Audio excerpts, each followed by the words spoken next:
PowerPoint et puis bonjour à tous ceux qui arrivent. Alors, pour vous présenter, donc on le fait toujours sous la houlette de Holybox, qui va être la marque qui va nous permettre de parler de tous les sujets de santé intégrative. Et là, ben, en fait, pour le premier essai hors extrait de chambre, eh ben, l'idée c'était d'inviter Alina sur la mycothérapie. Donc Alina va se présenter et vous savez, c'est elle qui a créé le groupe WhatsApp Mycoveto avec l'input de Romain Cristante et puis moi j'arrive un peu derrière, un peu à la ramasse surchargée par tout ce que j'ai à faire à côté. Mais en tout cas, c'est un groupe qui est très actif, donc n'hésitez pas, pour ceux qui ne sont pas encore inscrits dessus, à vous faire connaître. Voilà, donc je laisse la parole à Alina. C'est vraiment le but, c'est que elle puisse avoir toute sa part de voix. Moi, je peux regarder vos questions, donc n'hésitez pas à poser les questions au fil de l'eau. Et puis, je me permettrai de t'interrompre, Alina, pour te poser les questions quand elles arrivent. Voilà. Allez, bonne séance à tous et je vous laisse. Merci Christelle. Bonjour à tous. Je m'appelle Alina Robin. J'exerce comme naturopathe à Numan. Je suis aussi chargée de secteur pour le laboratoire IFAS-Datera. C'est avec ce laboratoire que j'ai appris la mycothérapie.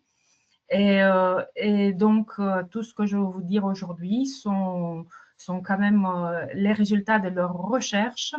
Je travaille aussi en tant que formatrice en naturopathie pour l'école de naturopathie Senato à Toulouse. Je suis basée à Toulouse.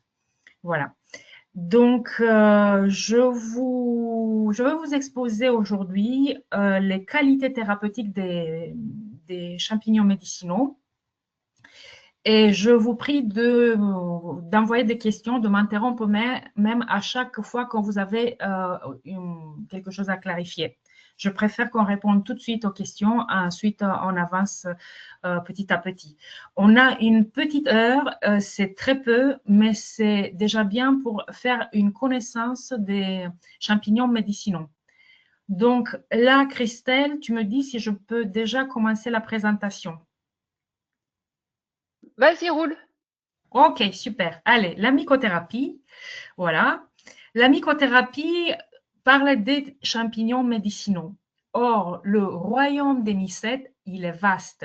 Vous voyez ici, c'est une présentation, c'est un joli dessin qui a été fait pour qu'on se rende compte que déjà les champignons, les fungi, sont plus proches sur l'échelle de l'évolution génomique des animaux que les plantes par rapport à nous, les animaux. On dit que nous sommes des animaux, voilà. Et donc, nous sommes extrêmement sensibles aux actions thérapeutiques aux champignons, des champignons, également à celles des plantes. Vous voyez donc, du début, la proximité avec les champignons nous aide beaucoup dans cette partie euh, de thérapeutique. L'évolution des espèces des champignons, elle continue, en fait, elle est immense. On a classifié, sachez qu'on a on a découvert à peu près 1 million des espèces de champignons. On croit qu'on va aller jusqu'à 3 millions d'espèces de champignons. C'est une classification très difficile, le règne des champignons. Et on les a pour le moment classifiés en zygomycètes, ascomycètes et basidiomycètes. Nous sommes toujours en train de classifier ces champignons selon leurs caractéristiques spécifiques. Comme vous savez, les champignons, c'est un règne à part. Ce sont ni plantes ni animaux, n'ont pas de chlorophylle et donc ils sont incapables d'obtenir des nutriments par photosynthèse. Ils sont obligés, comme nous, de prendre des nutriments de l'extérieur et de les décomposer, de décomposer la matière organique. D'ici, vous comprenez le rôle écologique fondamental pour la vie sur la Terre, car on croit que même pour l'apparition de l'oxygène, ce sont les champignons qui ont eu un rôle important. On va dépolluer avec les champignons, on va renforcer la formation de serres fertiles. On sait leur contribution pour en ce qui concerne la bonne santé des forêts et ainsi de suite. Donc, les mêmes mécanismes vont être utilisés par les champignons médicinaux pour les humains et pour les animaux. Donc, les caractéristiques des champignons sont qu'ils sont eucaryotes, donc ils ont un noyau, ils possèdent de la chitine. Vous voyez, là, c'est un crabe parce que la carapace du crabe, c'est celle qui a la plus grande concentration de la chitine. Et ils sont hétérotrophes. Donc, ceux qui vont se nourrir de l'extérieur.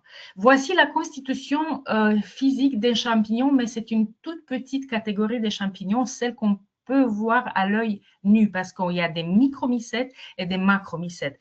Micromycètes, vous connaissez, on a tous dans notre cuisine des levures, des moisissures. C'est micromycètes, on ne peut pas les voir à l'œil nu, on doit les voir avec un microscope. Tandis que les macromycètes, elles, voilà, sont les champignons qu'on voit dans la forêt, dans les prairies, parfois dans nos pots de plantes. Voilà, donc, sont constitués de la partie sporophore, la partie extérieure. Sporophore parce que c'est la partie qui va distribuer les spores dans la nature pour la multiplication des champignons, ou carpophore, donc c'est le fruit, et la partie mycélium. Donc, la partie corps du champignon. Les champignons ne peuvent pas se déplacer, c'est le mycélium qui va se déplacer à l'aide de ces filaments, c'est tous ces filaments enchevêtrés que vous voyez dans le sol, ce sont des ifs.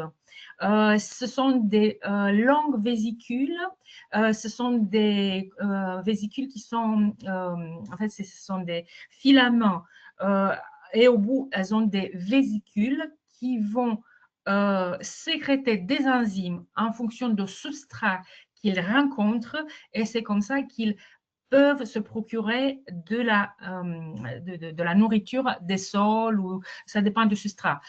Pour les produits qu'on va utiliser en thérapeutique, on va faire pousser ces champignons sur des substrats, sur du bois, sur de la paille, ça dépend.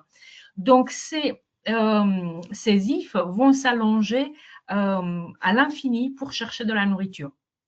Et c'est avec ce moyen qu'elles vont faire aussi de la communication, mais aussi le transport des nutriments qui va être nécessaire pour eux et pour les arbres ou pour l'autre hôte qui les reçoit, les champignons. Donc, c'est par ces ifs qu'on a l'absorption des éléments carbonés et par contre, elles sont hyper fines, donc sont indissociables de substrat. Donc, quand on va faire des compléments alimentaires à base de mycélium, sauf pour le mycélium liquide, on va avoir forcément le substrat. Si c'est de la sciure de bois, ça va être du bois. Si c'est de la paille, ça va être de la paille. Donc, en fonction de substrat de production des compléments alimentaires à base des champignons médicinaux, on va avoir plus ou moins de concentration de champignons à l'intérieur des gélules ou des produits. Ça, c'est quelque chose à prendre en compte toujours. On a déjà spécifié, sont des eucaryotes. Un petit mot pour l'importance environnementale, car vous savez, les champignons sont des véritables éponges qui absorbent tous les polluants, que ce soit dans le substrat, que ce soit dans l'atmosphère, partout. On peut observer, si on prend des champignons qui sont comme ça dans la nature, on peut être étonné de trouver des fortes concentrations de métaux lourds, des pesticides, des engrais, des hydrocarbures, de la radioactivité. Donc, le lieu et l'environnement de culture pour le champignon médicinal, il doit être absolument propre. Et le substrat doit être également maîtrisé parce que tout ce qu'on va avoir comme substance nocive ou impropre à la consommation dans le substrat va passer dans le champignon.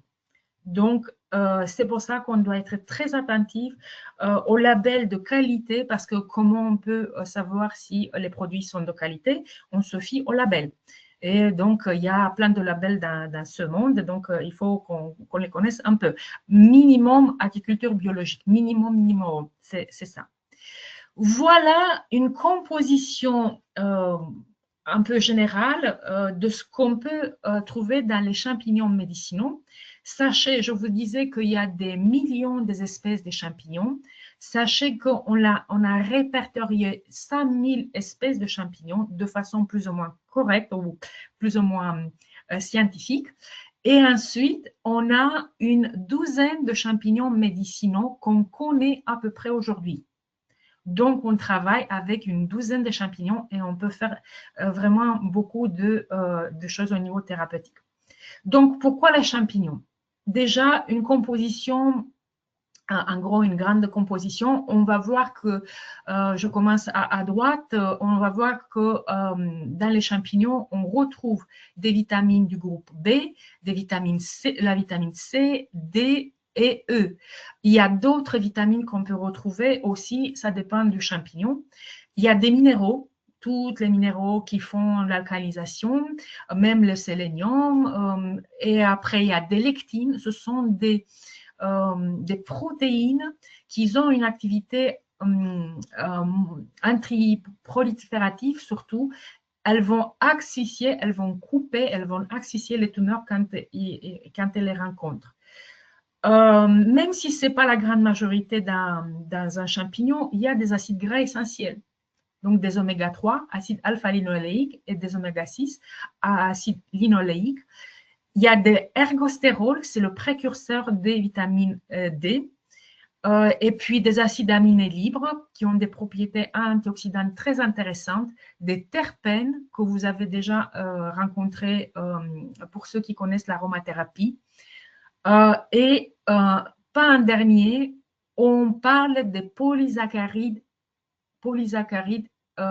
fongiques.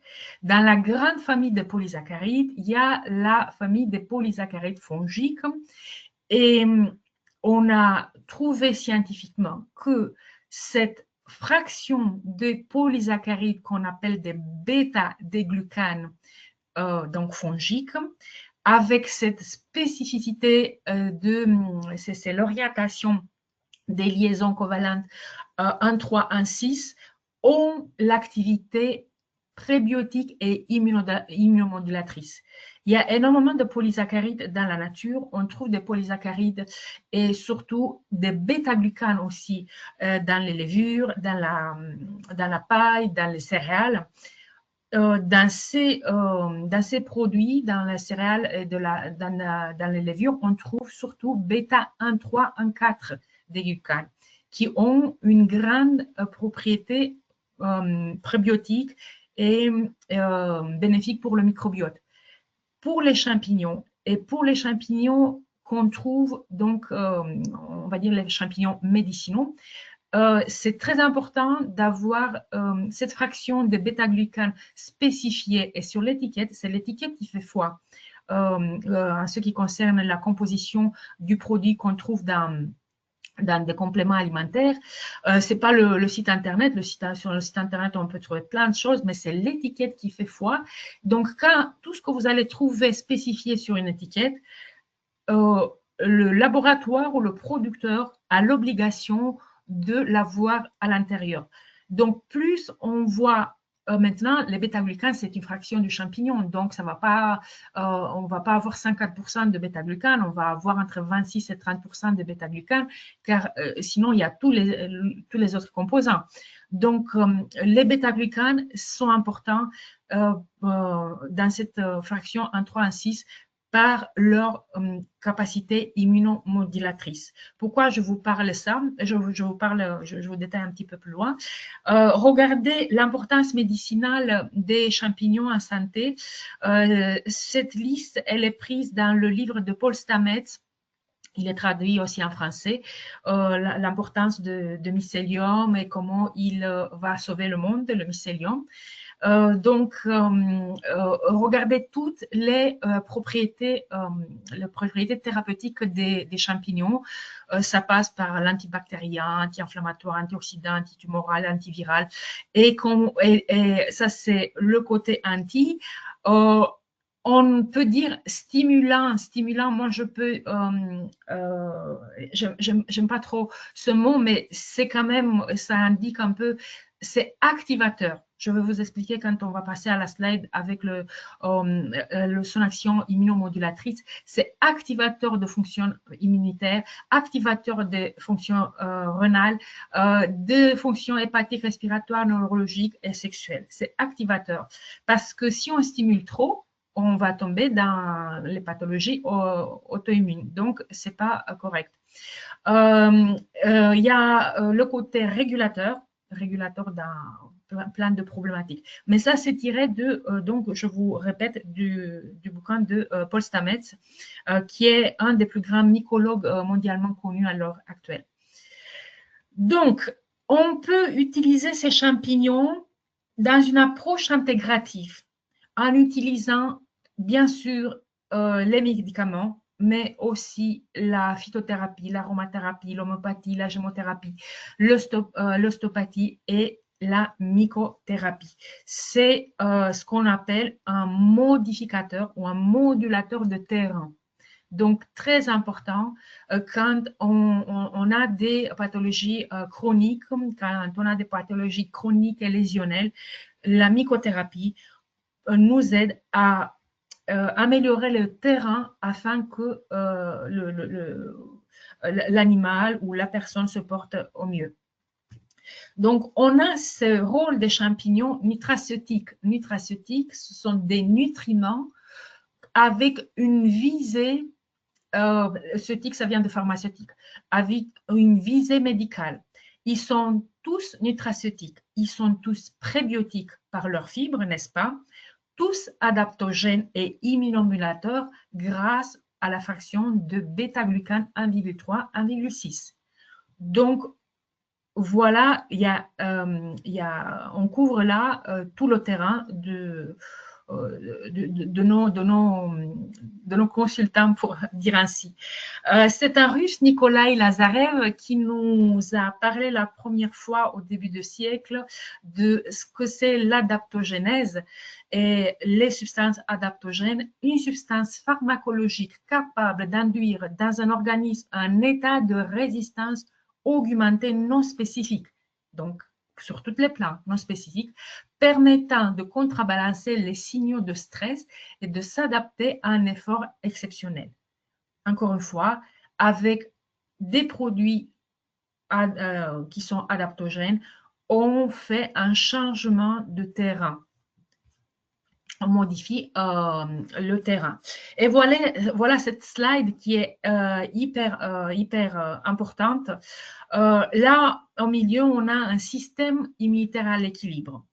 Et on va voir, par exemple, du côté gauche, que au moment d'une réaction exagérée du système immunitaire, que ce soit une attaque extérieure ou que ce soit une attaque intérieure, donc allergie ou maladie auto-immune, les champignons permettent au système immunitaire de revenir à l'homéostasie, à l'équilibre. Et pareillement, quand le système immunitaire il est endormi, pareillement attaque intérieure ou extérieure, terrain infectieux ou maladie chronique, les champignons permettent au système immunitaire d'être en équilibre. C'est pour ça que j'aime pas dire le côté stimulant. Bon, en anglais, c'est comme ça, on dit stimulant, mais peut-être que c'était mieux de dire activer. Activer, mais pas stimuler à l'outrance, parce que c'est pas ça l'homéostasie. Activer et changer le terrain. Donc, on va voir les principaux champignons et leurs principaux pas composants, mais on va axe de travail et application. On va les détailler. Vous voyez, il y a une dizaine. Voilà, pas une douzaine, mais une 11, parce que les pleurotes sont plus nombreuses. On a mis ici un seul type de pleurote. On commence par le reishi. Et vous voyez ici, le reishi, c'est un reishi assez jeune parce qu'il n'est pas encore tout marron. Quand il est tout marron, vous observez que il est brillant, il a une couleur assez en fait, la palette des couleurs, elle n'est pas définitive parce que c'est un spécimen assez jeune, il n'est pas à maturité, mais on voit sa brillance. Ganoderma lucidum, c'est une ganoderme qui brille. Le reishi, c'est le nom japonais. En chinois, il s'appelle Lingzi, et Ganoderma lucidum, c'est en latin.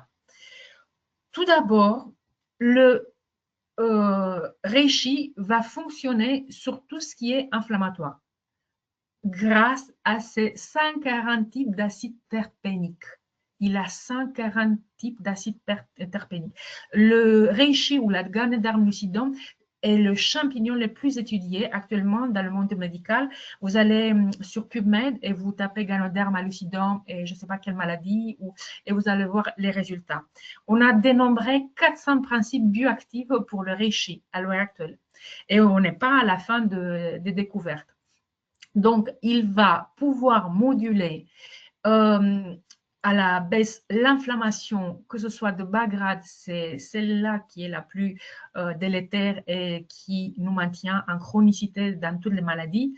Donc, l'inflammation de bas grade, mais aussi on peut le conseiller sur des inflammations aiguës. Il a aussi la caractéristique d'apaiser le système nerveux central. C'est un des plus antioxydants champignons. Ce n'est pas le plus antioxydant. Ils sont tous antioxydants, mais reishi, c'est quand même le champignon qu'on appelle de la jeunesse éternelle qui agit de façon spectaculaire sur l'oxydation cellulaire et le vieillissement. Et il a aussi une autre caractéristique, il est régulateur de système endocrinien, de tout système endocrinien. Ça veut dire qu'il va réguler tous les axes, le fonctionnement de toutes les glandes endocriniennes. De ce fait, on peut le proposer. Oui. Ouais, Alina. Du coup, je me permets d'intervenir. Pour Oui. ceux qui étaient là on a parlé cystite interstitielle du chat. Et du Oui. coup, le reishi est vachement intéressant parce que pour ceux qui étaient là, vous vous souvenez, il y avait une question au niveau vésical de stress oxydatif et d'inflammation de bas grade qui créait un déséquilibre au niveau de la couche de glycocalyx, là, de glycosaminoglucane au niveau de la muqueuse vésicale. Oui. Donc, le rachis est intéressant sur ce niveau-là. Et l'autre point, c'est qu'on a un vrai désordre endocrinien avec une dérégulation de l'axe corticotrope sur cette pathologie-là. Donc, Et oui. potentiellement intéressant et sans doute en complément d'un mélange CBD-CBG, ça ferait bien le job. Et peut-être en ajoutant des glycosaminoglycanes qui seraient bien sourcés glycosaminoglycanes dont on va parler le 24 novembre. Voilà, je m'arrête. Oui, tu as tout à fait raison. Donc, si on retient, en fait, du reishi, on retient qu'il agit sur toutes les inflammations. Et là, vous pouvez le mettre sans aucun problème sur toutes les inflammations, en sachant qu'il va, comme on a dit et comme tu as spécifié, il y aura une régulation et au niveau hormonal et un apaisement et toutes ces problématiques. C'est vraiment le champignon à mettre sur toutes les problématiques d'inflammation.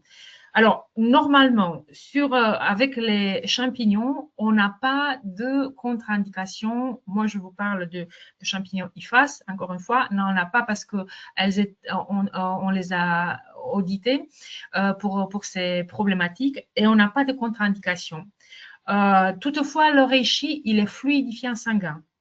Donc, s'il y a il n'y a pas, rappelez-vous, les champignons sont adaptogènes. Donc, s'il n'y a pas besoin, il ne va pas fluidifier.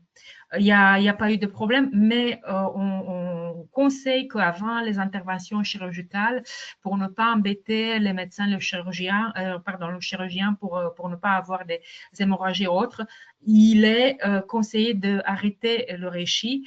Et moi, je disais l'autre jour qu'il faut arrêter tous les compléments alimentaires avant 72 heures, 48 heures, ou même 3 jours avant, 4 jours avant, si vous le souhaitez. C'est important de spécifier ça. C'est la seule précaution que j'ai à vous dire avec les champignons médicinaux. Je continue avec le suivant, qui est très connu aussi, Maitake, Grifola frondosa.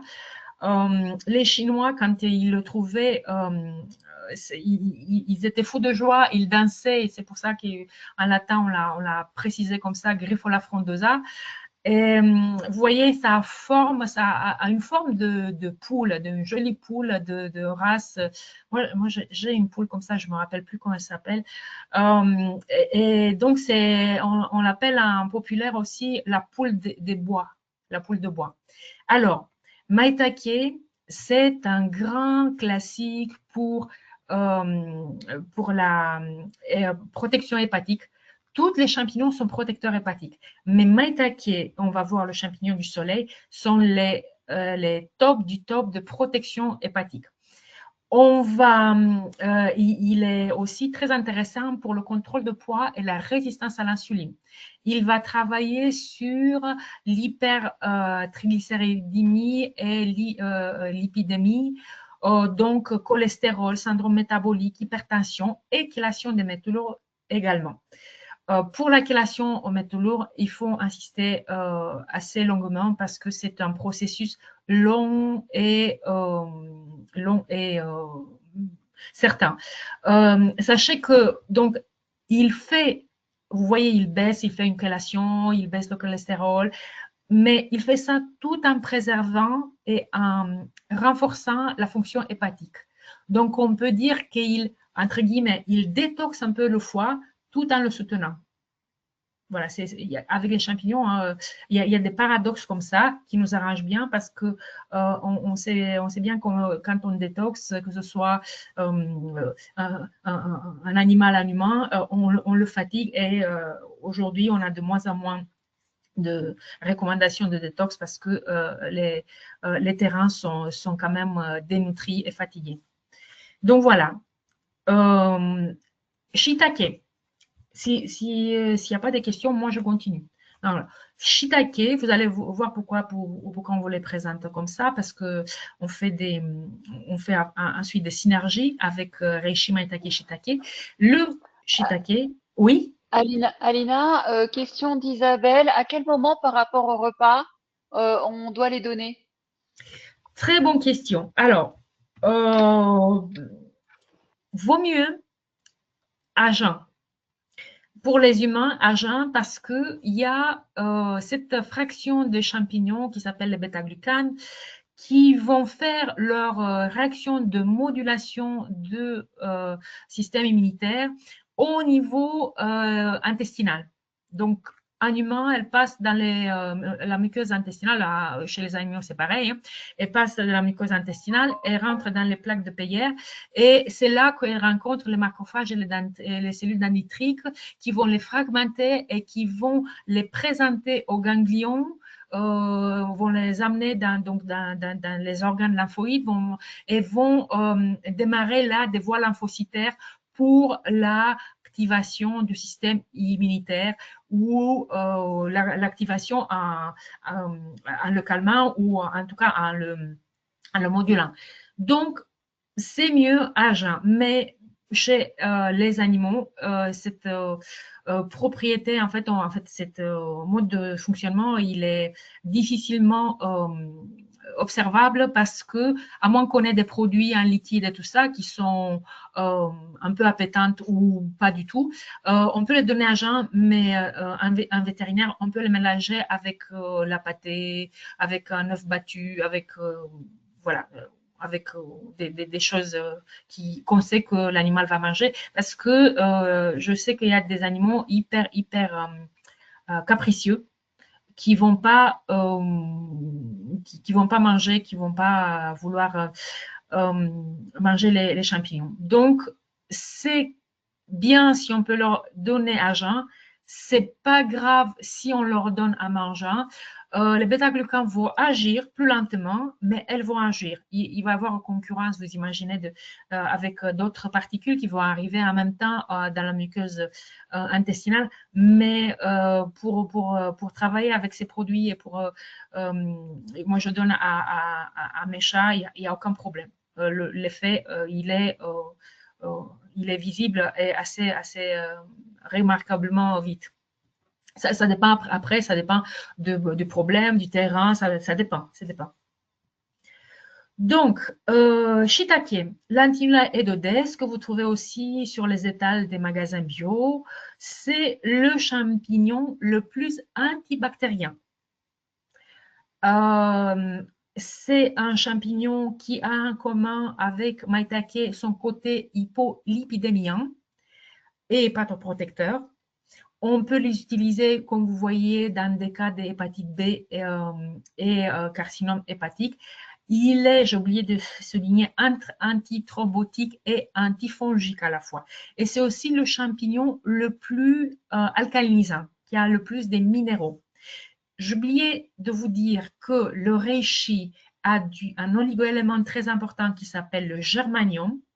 C'est un oligoélément très important pour le foie et qu'on utilise aussi dans les thérapeutiques de anti-vieillissement. Voilà.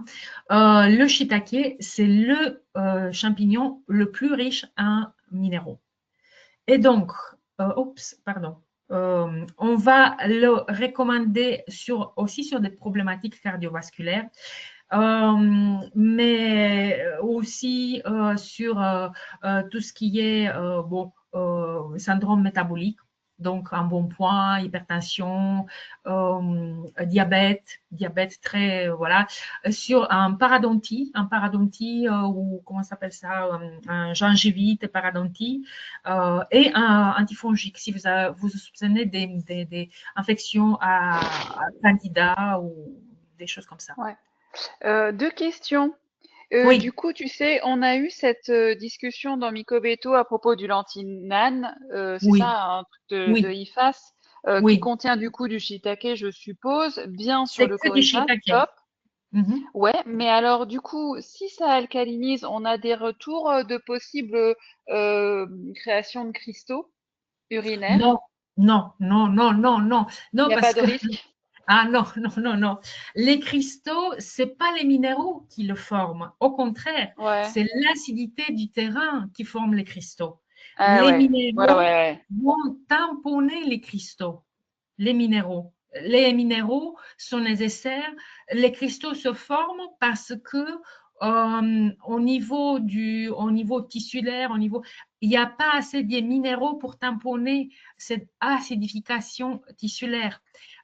Or, les minéraux, tous les minéraux, et après, quand on parle à micro de ça, il y a une forme des minéraux qui alcalinisent plus qu'une autre. Par exemple, les citrates sont plus alcalinisants que les autres formes de minéraux. Donc, les minéraux vont tamponner donc les cristaux. Donc, jamais des cristaux avec des minéraux. Au contraire. Ah, ok. D'accord. Mm. Et donc, alors, Clémence, tu vas voir dans les questions un peu plus bas, en majuscule, il y a regarde, il y a le téléphone de Alina tu lui envoies un WhatsApp pour Oui, participer au groupe Mycoveto.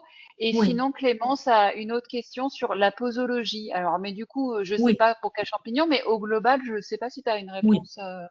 Oui, Ouais. oui. Alors, on va dire alors, il y a des produits, c'est ça, il y a des produits en gélule et il y a des produits en liquide. pour les produits chez IFAS. Pour les produits en liquide, c'est facile, c'est marqué sur la bouteille, on donne 0,5 millilitres par kilo de poids de l'animal. Donc là, pas de problème, on le donne. Il y a des animaux qui le prennent comme ça, ou il y a des animaux qu'on doit les mélanger avec quelque chose qu'ils aiment. Pour les gélules, on va pouvoir commencer à une demi-gélule. En fait, de 4-5 kilos, on peut donner déjà entre une demi-gélule et une gélule. On commence par une demi-gélule pour voir comment ça se passe, 2-3 jours, et puis on peut assez vite monter à une gélule. Vous voyez, 4-5 kilos, c'est un chat, c'est des chats. Pour un chien, 20-30 kilos, on peut aller jusqu'à 2 gélules. Mais sachez que pour un cheval, 3 gélules, c'est correct aussi.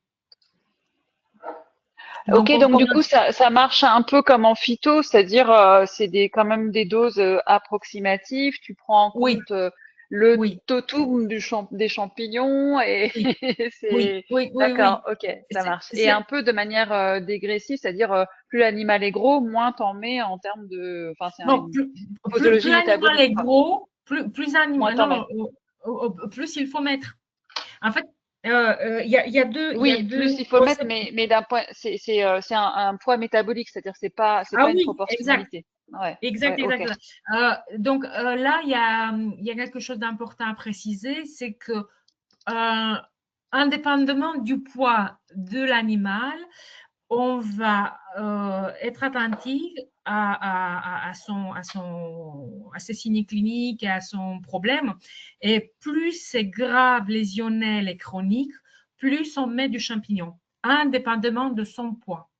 Vous voyez? Ouais, pareil pour le CBD et on n'a pas, enfin, les cannabinoïdes au sens large et on n'a pas Voilà. beaucoup d'informations sur les autres, enfin, dans le DIE de phyto, ils disent pas, tu sais, plus c'est grave, plus il faut en mettre. Mais non, C'est plus limité, ouais, ouais, ouais. Ok, merci.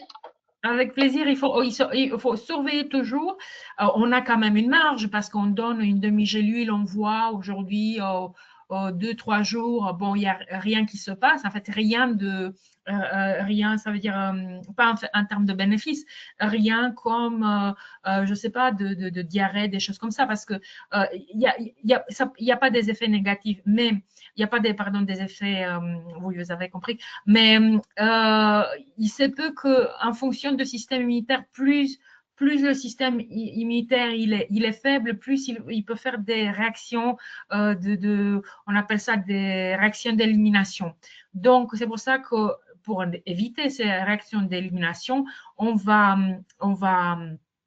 conseiller une demi-gélule 2-3 jours et après on monte à une gélule.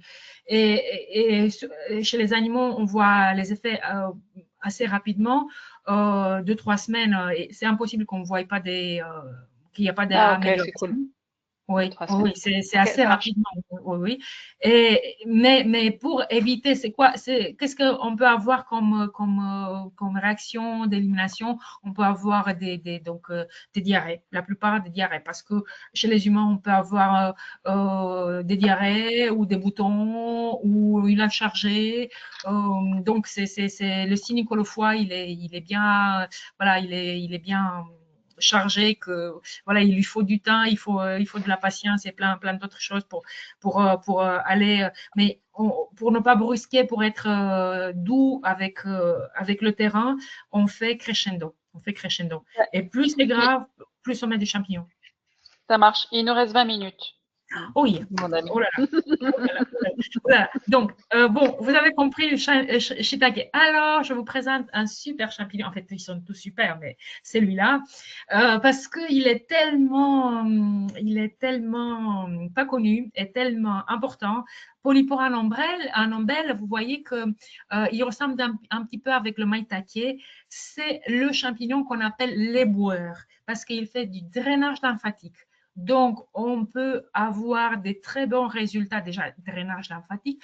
On fait une détox de tout système lymphatique.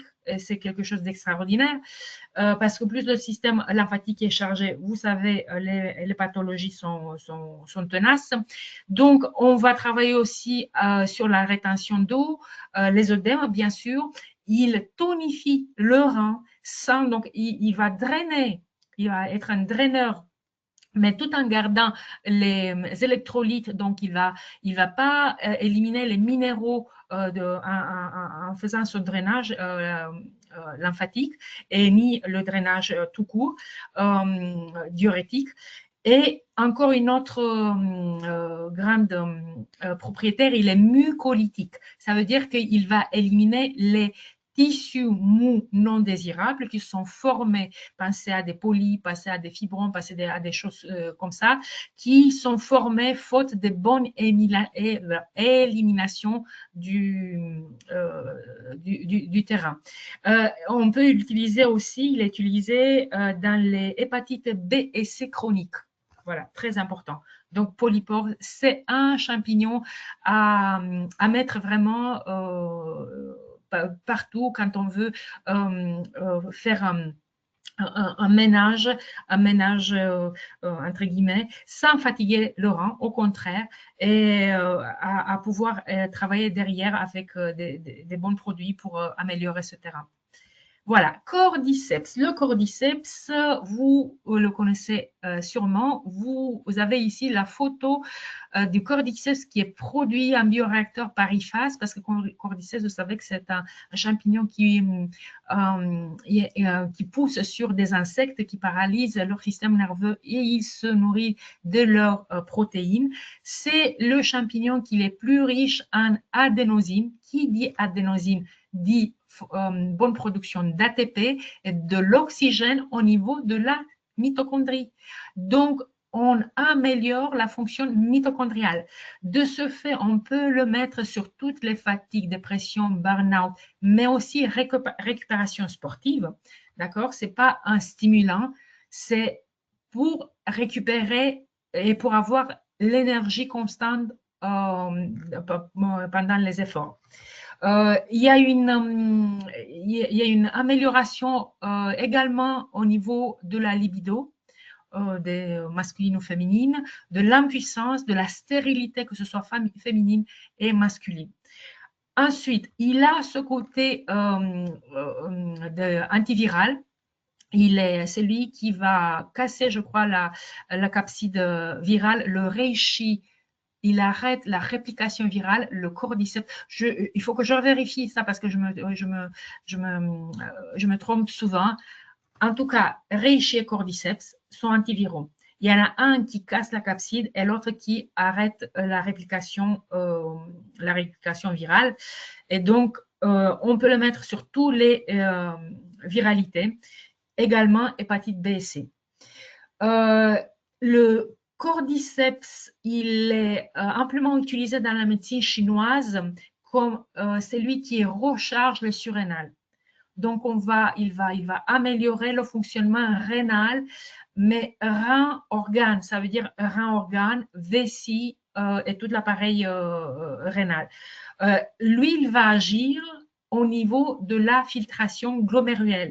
Il va améliorer cette filtration, d'accord? Donc, on peut le mettre sur les insuffisances rénales, et ça, c'est un grand classique chez les chats-chiens. Et tous les dommages qu'on trouve au niveau rénal. Vous vous rappelez que polypore, il tonifie le rein. Donc, le cordyceps, il améliore la fonction rénale de filtration et il améliore aussi la minéralité. Donc, on peut le mettre contre l'ostéoporose parce que c'est le rein aussi qui gère la minéralité.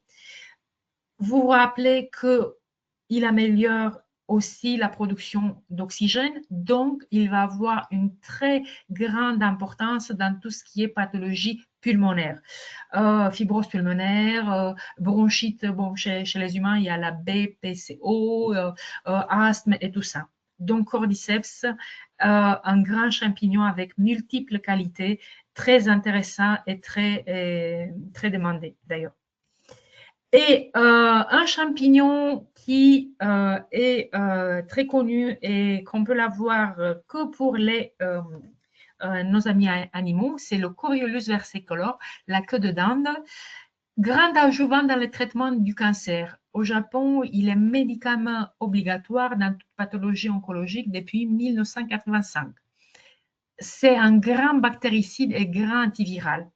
Il y a deux protéines qui le composent, la PSP et la protéine crestine, qui vont faire cette action. Et moins, mais il est hypolipidémien aussi.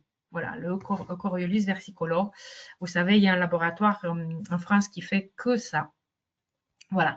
Coprin chevelu, c'est très intéressant. C'est le champignon qu'on voit des fois dans nos pots de fleurs. C'est le champignon qui est hyper fragile. Il est, on dirait, éphémère. Il se liquéfie au bout de 3 jours. C'est de ce champignon que les Chinois font l'encre noire. Et c'est le champignon qui contient du vanadium, grand hypoglycémien. Donc, on l'utilise contre les obésités et artériosclérose. Mais du fait qu'il est hyper difficile à le travailler en phyto, vous allez trouver très peu de compléments alimentaires avec coprin chevelu. Il est hyper hydrophile, donc c'est difficile à le stabiliser. Voilà, et pas en dernier, la crinière des lions. La crinière de lion, vous voyez sa forme déjà, elle est très sympathique. C'est un champignon qu'on peut manger qui a un goût de langouste, un grand réparateur du système digestif et système nerveux. Il a donc ces qualités qu'il va désinflammer et réparer tout le tube digestif, la muqueuse, et il va faire de même, il va désinflammer, il va réparer les gaines de myéline et par la stimulation de 2 facteurs de croissance neuronale, BDNF et NGF, pardon. Et donc, regardez toutes les problématiques. Bon, c'est plutôt des problématiques en humain, mais vous pouvez transposer facilement toutes les problématiques dégénératives du système nerveux centrale et périphérique, renforcement de mémoire. Et il y a des vétérinaires avec lesquels je travaille qui utilisent la crinière de lion pour travailler le problème de certains, surtout chiens, des hyperattachements. Avec la crinière de lion, les toutous sont vraiment apaisés. Il y a plus je ne sais pas comment dire, cette déviance de l'hyperattachement. Et donc, très important, bien sûr, parce qu'on va travailler tout ce qui est digestif. Toutes les problématiques d'inflammation digestive et pas que la dysbiose, hypermotilité intestinale, l'ulcère gastrique, tout. S'il n'y a pas de questions, et puisque je suis à la bourre, je vous présente Agaricus blasé muril. C'est le champignon du soleil. C'est le seul champignon qui ne vient pas de la tradition orientale. Il a été découvert dans les années 70 par 2 médecins, un japonais et un américain. Il fait partie de la famille des Agaricus. Donc, vous voyez même la forme, elle est parlante parce que c'est le cousin de champignon du Paris. Le champignon du Paris s'appelle Agaricus bisporus. Lui, c'est blasé muril, c'est le nom de 2 médecins qui se sont rendus compte dans les années 70 qu'ils travaillaient sur le même champignon. Et comme il n'avait pas de petit nom, on lui a prêté leur nom pour avoir Agaricus blasé muril. Des fois, vous pouvez le trouver sur l'appellation ABM, donc Agaricus blasé muril. Il y a des questions? Ouais, alors une question pour la communauté et puis une question de Céline. Alors, Oui. la question pour la communauté, moi, enfin, je sais pas quel est votre retour, mais sur Librela solentia, hein, pour ne pas les citer, enfin, moi, je vois des effets secondaires, notamment paralysie du train arrière assez typiques. Et du coup, je me demandais si la crinière de lion pouvait être une forme d'antidote ou de compensateur de ces injections qui ont souvent été faites un peu à répétition. Donc, je ne sais pas si dans notre auditoire, vous avez des retours. Aline, Alina, je ne sais pas si tu as eu des retours Non. de ce point de vue-là. C'est quoi le problème de ce, et pourquoi Et on fait cette c'est l'injection contre l'arthrose. Enfin bon, Ah l'indication, oui, c'est la douleur d'accord. arthrosique et tu sais, ça cible Mhm. le NGF. Et donc, Ah, d'accord. comme Ericium, j'avais vu que c'était un stimulant du NGF, je me dis peut-être Oui, ça peut être intéressant, tu vois, pour oui, aider oui. le système nerveux à se régénérer post-injection. Exactement. Mais Ouais, parce qu'on est sur l'arthrose, je réponds après, je te laisse poser la ouais, deuxième question. Puisqu'on est sur l'arthrose, on va donner, parce que l'arthrose, la crinière de lion va être surtout, va désinflammer et va réparer le digestif et le nerveux. Pour l'arthrose, déjà, l'inflammation s'est portée sur le système articulaire. Donc, je recommande d'abord d'utiliser le reishi et ensuite de donner la crinière des lions afin de refaire une bonne gaine de myéline et de bonnes d'améliorer en fait de ne plus avoir des problématiques d'arthrose ou de je sais pas de boitement je sais pas c'est ouais. ça le problème. Ouais, et Céline disait, et je pense que la réponse est oui, ça doit être génial, sur un chien qui a des glaires dans les selles crinière de lion. Ouais, je crois que c'est vachement bien sur tout ce qui est digestif. Oui, mais qui dit glaire dans les selles, ça veut dire que bon, il faut voir son alimentation à base de quoi elle est. Ouais. Mais il y a aussi une espèce de intoxication, une espèce de. Mais crinière de lion, de toute façon, s'il n'y a pas d'amélioration, vous pouvez mettre aussi un micropolipo pour désencombrer un peu, pour nettoyer un peu. Voilà. Mhm. Mais crinière de Ok. lion, sans aucun doute. Ok, voilà, on était sur Agaricus blasé muril. Donc, toutes les pathologies auto-immunes. Sachez que c'est le champignon le plus riche en bêta-glucane 1,3, 1,6. Donc, il va moduler il va moduler toutes les problématiques de pathologie du système immunitaire qui est affolé. Donc, toutes les allergies, toutes les pathologies auto-immunes, grand protecteur hépatique et pancréatique. Et de ce fait, il est recommandé pour moduler aussi le système immunitaire qui souffre, et pas que, à cause, après les chimios et les radios. Mais ces problèmes-là peut-être sont moins rencontrés chez les animaux. Quoique. Donc, Agaricus blasé muril, un grand classique pour tout ce qui est allergie et pathologie auto-immune, parce que je sais qu'il y a beaucoup des animaux qui souffrent à cause de ça. Donc, et l'asthme, surtout l'asthme allergique. Parce qu'on a vu l'asthme, c'est cordyceps, mais l'asthme allergique, c'est champignon du soleil. Ok, bon, pleurote, comme je vous disais, il y a plusieurs espèces de pleurote. 200 espèces. En microthérapie, on utilise les pleurotes en huître, pleurote osteratus, les pleurotes de couleur jaune ou citronnée qu'on appelle Citrinopileatus et Pleurotus erigi, c'est pleurote de panico.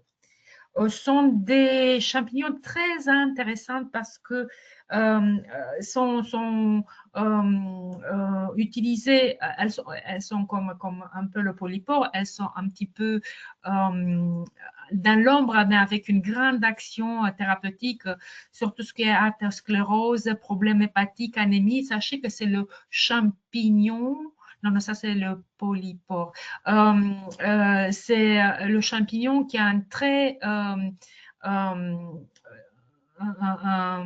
comment s'appelle, une action très importante au niveau de transit. Et tous ces champignons dont je vous ai parlé sont antitumoraux.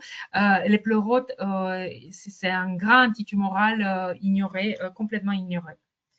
Voilà, voilà. Et chaga. Alors, chaga, c'est un champignon un peu spécial parce que finalement, c'est pas vraiment un champignon, il est considéré comme un scléré. Vous voyez, c'est comme une espèce là, il est encore beau. Hein, normalement, c'est noir, noir de chez noir.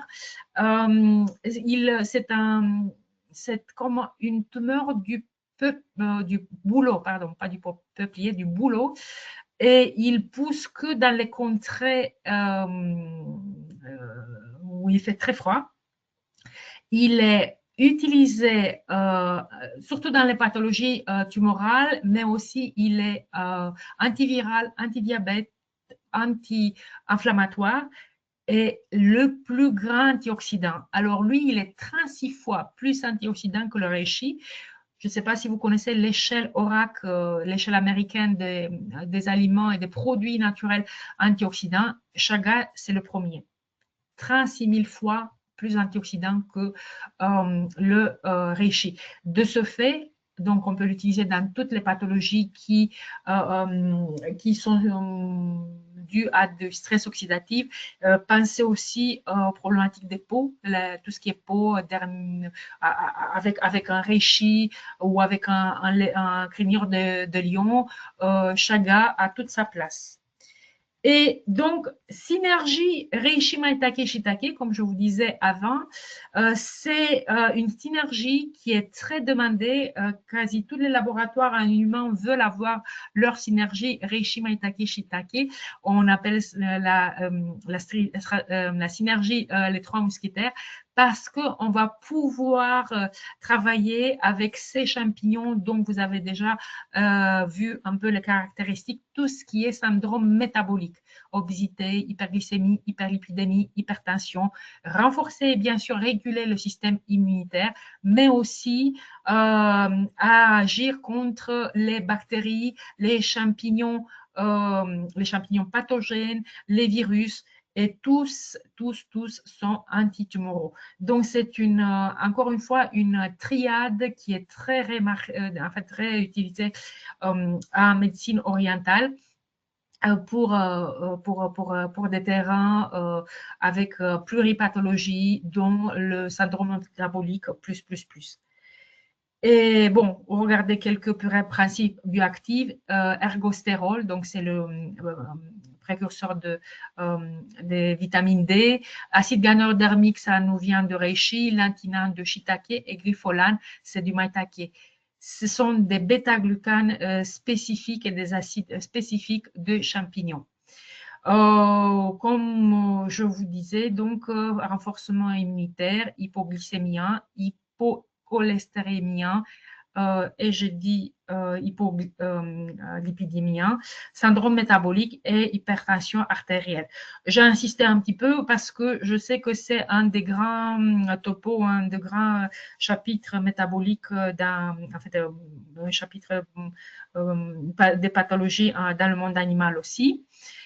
Troubles hépatiques, obésité, syndrome métabolique et effets secondaires de la chimie et radio. Aussi, on peut les utiliser aussi.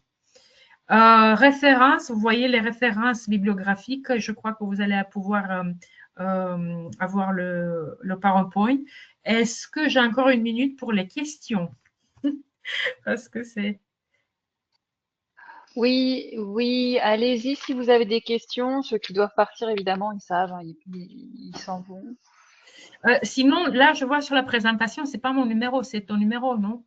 Ouais, c'est mon numéro, comme ça je fais le lien. D'accord. Tu Et me j'ai le transfères, il n'y a pas de problème. Il n'y a aucun exactement problème. comme d'habitude. Et de toute façon, j'ai mis ton numéro de téléphone dans le Oui, chat. Voilà. oui. Attends, j'arrête. Ah, attends, c'est bon? Je ne sais pas ce Ouais, que je fais, si j'ai bien fait, mais impeccable, je impeccable. ne vois pas. Je ne vois pas. Attends, j'arrive.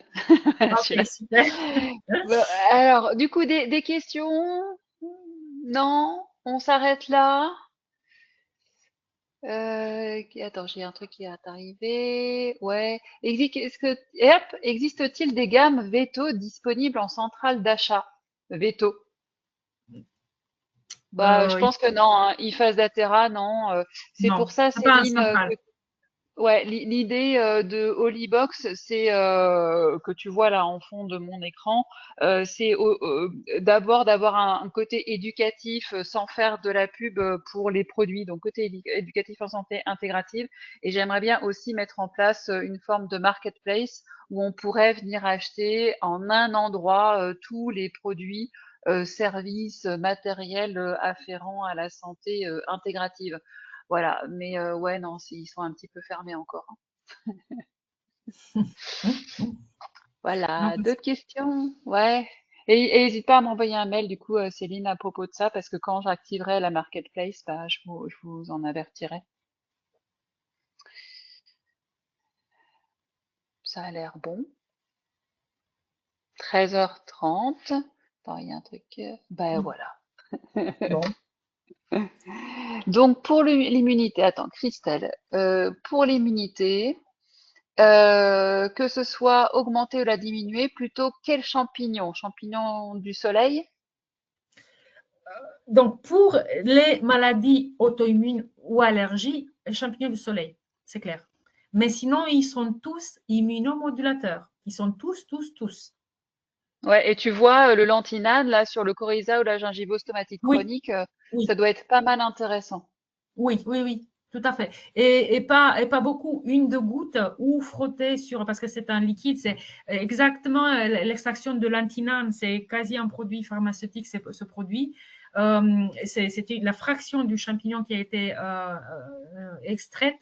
Donc, on met ou sur le doigt ou on met dans la bouche comme ça, dans la bouche, dans la gueule, voilà. Et moi, je leur frotte les gencives et c'est à deux, trois gouttes.